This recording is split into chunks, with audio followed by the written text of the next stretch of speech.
नमस्कार पिलामाने आजिर ए भिडियोरे तुमମାନଙ୍କୁ ସ୍ୱାଗତ।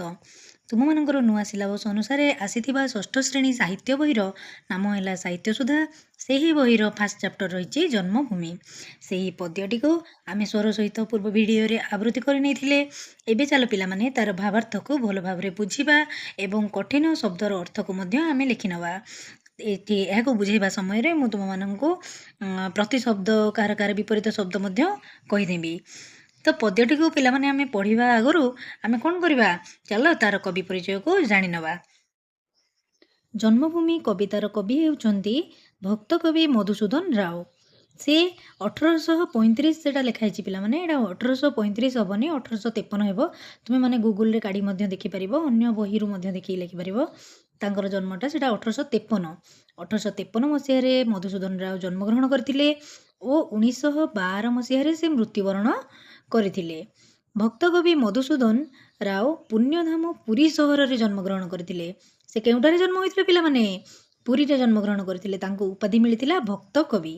ମଧୁସୂଦନ ରାଓଙ୍କୁ ଭକ୍ତ କବି ବୋଲି ଆମେ କହିପାରିବା। ଭକ୍ତ କବି ବୋଲିଲେ ଜଣକୁ ବୁଝିବା, ସେ ହେଉଛନ୍ତି ମଧୁସୂଦନ ରାଓ। ତାଙ୍କ ରଚିତ ପଦ୍ମ, ପ୍ରଭାତ, ପୃଥିବୀ ପ୍ରତି, ବସନ୍ତ ଗାଥା, ଉତ୍କଳ ଗାଥା, ନିର୍ବାସିତର ବିଳାପ ପ୍ରଭୃତି କବିତା ଗୁଡ଼ିକ ଖୁବ୍ ସରଳ ଓ ମନମୁଗ୍ଧକର। ସେ ଅନେକ ଗୁଡ଼ିଏ କାବ୍ୟ କବିତା ରଚନା କରିଛନ୍ତି। ସେଥିମଧ୍ୟରୁ କେତେ ଗୁଡ଼ିଏ ହେଉଛି ପଦ୍ମ, ପ୍ରଭାତ, ପୃଥିବୀ ପ୍ରତି, ବସନ୍ତ ଗାଥା, ଉତ୍କଳ ଗାଥା, ନିର୍ବାସିତର ବିଳାପ। ଏସବୁ ଗୁଡ଼ିକ ଅତ୍ୟନ୍ତ ମନମୁଗ୍ଧକର ଆଉ ବୁଝିବା ପାଇଁ ବହୁତ ସରଳ ମଧ୍ୟ। ଜନ୍ମଭୂମି କବିତାରେ କବି ଜନ୍ମ ମାଟିର ଯଶଗାନ କରିଛନ୍ତି। ଆମେ ଆଜି ଯେଉଁ କବିତାଟି ପଢ଼ିବା ସେ କବିତାର ନାମ ହେଉଛି ଜନ୍ମଭୂମି। ତ ଜନ୍ମଭୂମି କବିତାକୁ କବି ଏଠି କ'ଣ କରିଛନ୍ତି ନା, କବି ତାଙ୍କର ଯଶଗାନ କରିଛନ୍ତି। ଆମ ନିଜ ଜନ୍ମ ମାଟିର, ଜନ୍ମଭୂମିର କ'ଣ କରିଛନ୍ତି? ଯଶଗାନ କରିଛନ୍ତି, ମାନେ ତାଙ୍କର ବହୁତ ଭାବରେ ଗୀତ ମାଧ୍ୟମରେ ପ୍ରଶଂସା କରିଛନ୍ତି। ଚାଲ ପିଲାମାନେ କବି ଏଠାରେ କ'ଣ କ'ଣ ଲେଖିଛନ୍ତି ସବୁ ଆମେ ପଢ଼ିନେବା ଆଉ ଭଲ ଭାବରେ ତାର ଭାବାର୍ଥକୁ ବୁଝିନେବା। ଜନ୍ମଭୂମି କବିତାଟି ଚୋଖୀ ରାଗରେ ଲେଖାଯାଇଛି। କ'ଣ ଲେଖାଯାଇଛି ପ୍ରଥମେ ପିଲାମାନେ ଦେଖ, ତୁହି ମା ଜନ୍ମଭୂମି ପବିତ୍ର ଭାରତ ଭୂମି, ତୋହରି ସନ୍ତାନ ଆମ୍ଭେ ଅଟୁ ସରବେ। ତୁହି ମାନେ ଏଠାରେ କବି ମଧୁସୂଦନ ରାଓ କହିଛନ୍ତି ଜନ୍ମଭୂମିକୁ, ଏ ଆମର ଜନ୍ମଭୂମି, ଆମର ମା, ଯିଏ ଆମକୁ ଜନ୍ମ କରିଛି, ସେ ଆମେ ତାକୁ କ'ଣ କହିଥାଉ ପିଲାମାନେ? ମା ବୋଲି କହିଥାଉ। ତ ଆମ ଭାରତ ଭୂମି ସେ ହେଉଛି ଆମ ସମସ୍ତ ମାନଙ୍କର କ'ଣ? ମା। ତୋର ସନ୍ତାନ ଆମେ ଅଟୁ ସରବେ। ସରବେ ମାନେ କ'ଣ ଏଠି ପିଲାମାନେ? ସମସ୍ତେ ବା ସର୍ବେ। ସରବେଟା ପଦ୍ୟ ରୂପରେ ସରବେ ଲେଖା ହେଇଛି, ଏହାର ଗଦ୍ୟ ରୂପ ହେବ ସର୍ବେ। ସର୍ବେ ମାନେ କ'ଣ ପିଲାମାନେ? ସମସ୍ତେ। ସନ୍ତାନ ଆମେ ହେଉଛୁ ଆମ ଭାରତ ମାତାର ସନ୍ତାନ। ତୋର ଶ୍ରୀଚରଣୀ ସେବା ପାଇଁ ମନ ପ୍ରାଣ ଦେବା, ଗାଇବା ତୋହର ନାମ ଆନନ୍ଦ ରବେ। ତୋର ଶ୍ରୀଚରଣେ, ଶ୍ରୀ ମାନେ କ'ଣ ପିଲେ? ଅତ୍ୟନ୍ତ ସୁନ୍ଦରକୁ ଶ୍ରୀ ବୋଲି କୁହାଯାଇଥାଏ। ଚରଣ ମାନେ କ'ଣ?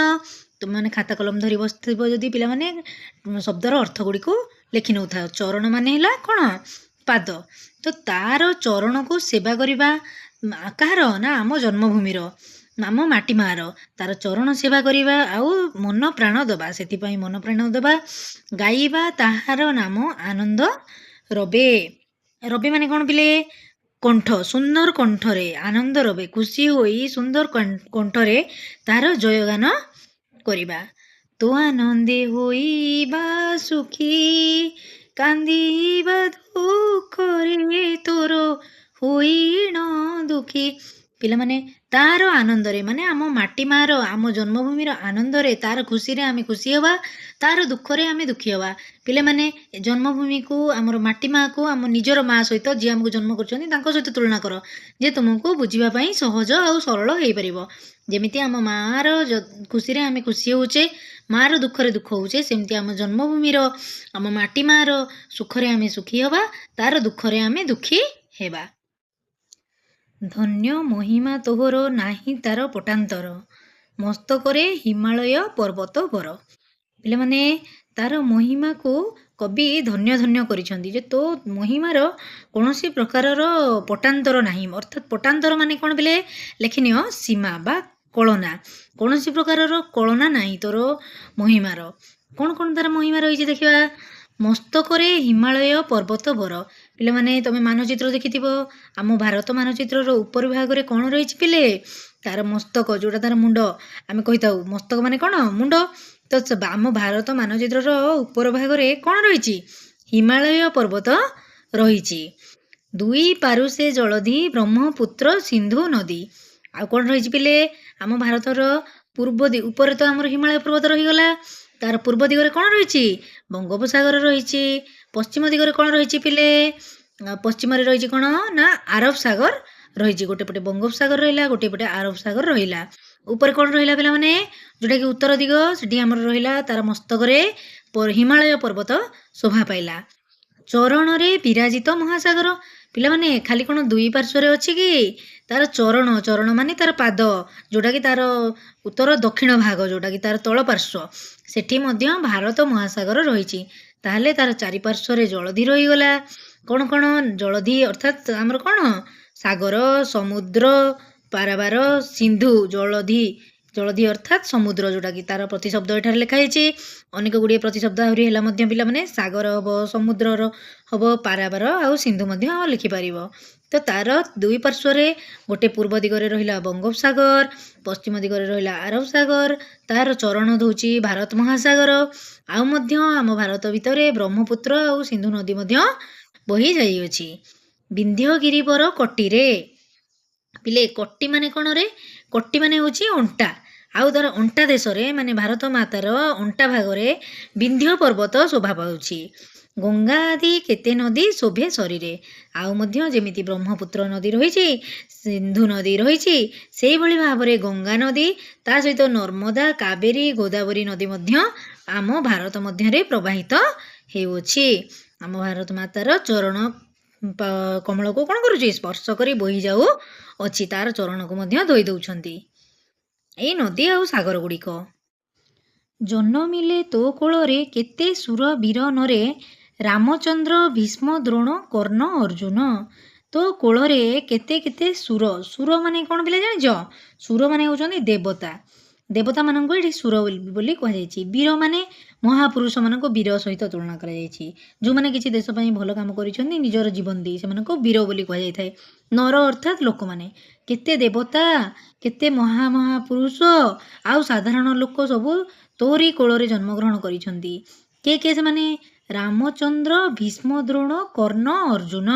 ପିଲାମାନେ ଏମାନେ ହେଉଛନ୍ତି ତ ଆମର ରାମଚନ୍ଦ୍ର, ଏମାନେ ସବୁ ହେଉଛନ୍ତି କ'ଣ? ଭଗବାନ। ଅର୍ଜୁନ, କର୍ଣ୍ଣ, ଦ୍ରୋଣ, ଭୀଷ୍ମ, ଏମାନଙ୍କୁ ଆମେ କ'ଣ କରିଥାଉ? ଭଗବାନ ବା ଦେବତା ବୋଲି ମାନିଥାଉ। ତ ଏମାନେ ମଧ୍ୟ ତୋରି କୋଳରେ ହିଁ ଜନ୍ମଗ୍ରହଣ କରିଛନ୍ତି। ମହାକବି ବେଦବ୍ୟାସ, ବାଲ୍ମୀକ, କାଳିଦାସ, ଗାଇଲେ ପବିତ୍ର କଣ୍ଠେ ତୋହରି ଗୁଣ। ପିଲାମାନେ ବେଦବ୍ୟାସ, ବେଦବ୍ୟାସ ସେ କିଏ ଜାଣିଛ? ବେଦବ୍ୟାସ ସଂସ୍କୃତ ଭାଷାରେ ମହାଭାରତ ରଚନା କରିଛନ୍ତି। ତାଙ୍କୁ ଆମେ ମହାକବି ବୋଲି କହିଥାଉ। ତ ସେଇଭଳି ଭାବରେ ବାଲ୍ମୀକି ହେଉଛନ୍ତି ଜଣେ କିଏ ପିଲେ? ବାଲ୍ମୀକି ଜଣେ କ'ଣ ଥିଲେ? ବହୁତ ଦୁଷ୍ଟ ଲୋକ ଥିଲେ। ସେ ପ୍ରଥମେ ଦସ୍ୟୁ ରତ୍ନାକର ଥିଲେ। ସେ ଦସ୍ୟୁ ରତ୍ନାକରରୁ ତୋରି କୋଳରେ ଜନ୍ମ ହୋଇ ବାଲ୍ମୀକିରେ ପରିଣତ ହୋଇ ଶେଷରେ ରାମାୟଣ ରଚନା କରିଛନ୍ତି। ସେଇଭଳି ଭାବରେ କାଳିଦାସ, ସେ ବହୁତ ମହାମୂର୍ଖ ଥିଲେ। ମହାମୂର୍ଖରୁ ସେ ପଣ୍ଡିତ ହୋଇ ବିଭିନ୍ନ ପ୍ରକାରର କ'ଣ କାବ୍ୟ କବିତା ସବୁ ରଚନା କରିଗଲେ। ମହାକାବ୍ୟ ସବୁ ରଚନା କରିଛନ୍ତି। ମେଘଦୂତ, କୁମାର ସମ୍ଭବମ୍, ରଘୁବଂଶମ୍, ଏଗୁଡ଼ାକ ସବୁ ବଡ଼ ବଡ଼ କାବ୍ୟ କବିତା, ସେଗୁଡ଼ା ସବୁ କାଳିଦାସ ରଚନା କରିଛନ୍ତି। ବାଲ୍ମୀକି ରାମାୟଣ ରଚନା କରିଛନ୍ତି। ବେଦବ୍ୟାସ ସଂସ୍କୃତ ଭାଷାରେ ମହାଭାରତ ମଧ୍ୟ ରଚନା କରିଛନ୍ତି। ତ ସେମାନେ ସମସ୍ତେ ତାଙ୍କର ପବିତ୍ର କଣ୍ଠରେ ତୋରି ଗୁଣ ଗାରିମାକୁ ଗାନ କରିଛନ୍ତି। ଚୈତନ୍ୟାଦି ମହାତ୍ମା ଜନେ, ପ୍ରଚାରିଲେ ବିଭୁ ନାମ ଆନନ୍ଦ ମନେ। ଚୈତନ୍ୟ ଯୁକ୍ତ ଆଦି, ଚୈତନ୍ୟାଦି, ତ ସେମାନେ କ'ଣ କଲେ? ଆନନ୍ଦ ମନରେ, ଖୁସି ମନରେ ଭଗବାନଙ୍କର ନାମ, ବିଭୁ ଅର୍ଥାତ୍ ଭଗବାନ, ଭଗବାନଙ୍କର ନାମକୁ ଆନନ୍ଦ ମନରେ ତୋରି କୂଳରେ ଜନ୍ମ ହୋଇ ପ୍ରଚାର କରିଛନ୍ତି। କେତେ କେତେ ପୁଣ୍ୟବତୀ, କେତେ ପତିବ୍ରତା ସତୀ, କେତେ ବୀର ନାରୀ, କେତେ ବୀର ଜନନୀ। କେତେ କେତେ ପୁଣ୍ୟବତୀ, କେତେ ପତିବ୍ରତା ସତୀ ମାନେ ସବୁ ଜନ୍ମଗ୍ରହଣ କରିଛନ୍ତି। କେଉଁଠି? ପୁଣ୍ୟବତୀ ନାରୀ, ଯେଉଁମାନେ କି ଆମର ସୀତା, ଦ୍ରୌପଦୀ, ଏମାନଙ୍କୁ ଆମେ ପତିବ୍ରତା ନାରୀ ବୋଲି କହିଥାଉ। ତ ସେଇ ପୁଣ୍ୟବତୀ ନାରୀମାନେ, ସତୀ ନାରୀମାନେ, ବୀର ଜନନୀ, କେତେ ବୀରଙ୍କର, କେତେ ମହାପୁରୁଷଙ୍କର ଜନନୀ ମାନେ ମା, ଏମାନେ ସମସ୍ତେ ତୋରି ମାଟିରେ ହିଁ ଜନ୍ମଗ୍ରହଣ କରିଛନ୍ତି। ସମସ୍ତେ ତୋର ଦୁହିତା, ପଦ୍ମିନୀ, ସାବିତ୍ରୀ, ସୀତା, ଦୁର୍ଗାବତୀ ଆଦି କେତେ ବୀର ରମଣୀ। ଆହୁରି କେତେ ବୀର ରମଣୀ ପିଲେ, କେତେ କେତେ ରମଣୀ ଅଛନ୍ତି। ରମଣୀ ମାନେ ହେଲା କ'ଣ ପିଲେ? ଜନନୀ ହେଲା ମା, ଦୁହିତା ହେଲା କ'ଣ କନ୍ୟା। ତ ରମଣୀମାନେ ବି ସେଇଭଳି ଭାବରେ ବୀର ରମଣୀ ମାନେ କନ୍ୟା। ବୀରମାନଙ୍କର ଜନନୀ ମା, ଏମାନେ ସମସ୍ତେ ଏଠାରେ ଜନ୍ମଗ୍ରହଣ କରିଛନ୍ତି। ତ ସେମାନେ କିଏ କିଏ ଦେଖ, କଳ୍ପନା ଚାୱଲା, ଇନ୍ଦିରା ଗାନ୍ଧୀ, ଝାନ୍ସୀ ରାଣୀ ଲକ୍ଷ୍ମୀବାଇ, ଆମର ଯିଏ ପ୍ରଥମ ନାଗରିକ ଆମ ଦେଶର ଅଛନ୍ତି ସେ ଦ୍ରୌପଦୀ ମୁର୍ମୁ, ସିଏ ବି ଏଇ ଭାରତ ବର୍ଷରେ ହିଁ ଜନ୍ମଗ୍ରହଣ କରିଛନ୍ତି। ଆମର ମା ଭଉଣୀ ଯେତେ ସବୁ ମାନେ ପତିବ୍ରତା ସତୀ ସବୁ ପୁଣ୍ୟବତୀ ନାରୀମାନେ ଅଛନ୍ତି ସମସ୍ତେ ତୋରି ମାଟିରେ ହିଁ ଜନ୍ମଗ୍ରହଣ କରିଛନ୍ତି। ନମଇ ମା ଭକତି ଭରେ ଅଧମ ଅକ୍ଷମ ସୁତ ତୋ ଚରଣରେ। ଏତେ ସବୁ ଭାରତ ମାତାର ବର୍ଣ୍ଣନା କଲା ପରେ, ଜନ୍ମଭୂମିର ବର୍ଣ୍ଣନା କଲା ପରେ, ଜନ୍ମଭୂମିକୁ ପରିଶେଷରେ କବି କ'ଣ କରିଛନ୍ତି? ଭକ୍ତିପୂତ ଭାବରେ ନମସ୍କାର ଜଣାଇଛନ୍ତି। ଆଉ କ'ଣ କହିଛନ୍ତି ପିଲାମାନେ? ନମସ୍କାର କରି ତୋ ଚରଣରେ ମୋତେ ଜାଗା ଦେ। ମୁଁ ହେଲୁ ଅଧମ, ମୁଁ ହେଲି ଅକ୍ଷମ, ମୁଁ ସାଧାରଣ ମଣିଷଟିଏ। ତୋର ବର୍ଣ୍ଣନା ମୁଁ ମୋର କଣ୍ଠରେ, ମୋର ଲେଖାରେ ମୁଁ କରିଛି। ତୁ ମୋତେ ମୋର ଭୁଲ ଥିଲେ କ୍ଷମା କରିବୁ। ତୋ ଚରଣରେ ମୋତେ ଆଶ୍ରା ଦେ ମା ବୋଲି କହିକି ମାକୁ ଭରା ଆବେଗର ସହିତ ନମସ୍କାର ଜଣାଇଛନ୍ତି। ଏଇଟା ହେଉଛି ପିଲାମାନେ କ'ଣ? ଜନ୍ମଭୂମିର ବର୍ଣ୍ଣନା କବି ଏଇଭଳି ଭାବରେ କରିଛନ୍ତି। ଆମେ ତ ସବୁ ପଦ୍ୟ ଆବୃତ୍ତି କଲେ, ସରଳ ଭାଷାରେ ପଦ୍ୟର ବୁଝିଲେ, ପଦ୍ୟଟିକୁ ତାର ଭାବାର୍ଥକୁ ମଧ୍ୟ ଜାଣିଲେ, କଠିନ ଶବ୍ଦର ଅର୍ଥ ଗୁଡ଼ିକ ମଧ୍ୟ ମୁଁ ତୁମକୁ କହିଦେଲି ପିଲାମାନେ। ଏହାର ପର ଭିଡ଼ିଓରେ ଆମେ ଏଇ ବିଷୟର ପ୍ରଶ୍ନ ଉତ୍ତରକୁ ମଧ୍ୟ ଆଲୋଚନା କରିବା। ସେ ପର୍ଯ୍ୟନ୍ତ ତୁମେମାନେ ପିଲାମାନେ ଭଲରେ ଥାଅ। ଚ୍ୟାନେଲକୁ ଯଦି ତୁମେମାନେ ନୂଆ ଆସିଛ ବା ଦେଖିବାକୁ ପ୍ରଥମେ ଆସିଛ ତ ସେଠି କ'ଣ କରିବ? ଲାଇକ୍ କରିଦେବ, ଗୋଟିଏ ସବସ୍କ୍ରାଇବ୍ କରିନେବ, ଯାହାଫଳରେ ଆସୁଥିବା ସମସ୍ତ ଭିଡ଼ିଓର ନୋଟିଫିକେସନ୍କୁ ତୁମେମାନେ ସର୍ବପ୍ରଥମେ ପାଇପାରିବ। ଏଇଭଳି ଭାବରେ ଆମେ ଗୋଟିଏ ପରେ ଗୋଟିଏ ମୁଁ ତୁମମାନଙ୍କ ପାଇଁ ପ୍ରଶ୍ନ ଉତ୍ତର ସହିତ ବିଷୟର ମଧ୍ୟ ଆଲୋଚନା କରିବି। ଆଉ ପ୍ରଶ୍ନ ଉତ୍ତରକୁ ମଧ୍ୟ ଅପଲୋଡ଼ କରିନେବି। ତୁମମାନେ ତୁମ ସାଙ୍ଗସାଥିମାନଙ୍କୁ ମଧ୍ୟ ପିଲାମାନେ ଜଣାଇଦେବ। ଶେଷ ପର୍ଯ୍ୟନ୍ତ ଭିଡ଼ିଓଟିକୁ ଦେଖିଥିବାରୁ ତୁମମାନଙ୍କୁ ଅଶେଷ ଅଶେଷ ଧନ୍ୟବାଦ। ରହିଲି, ନମସ୍କାର।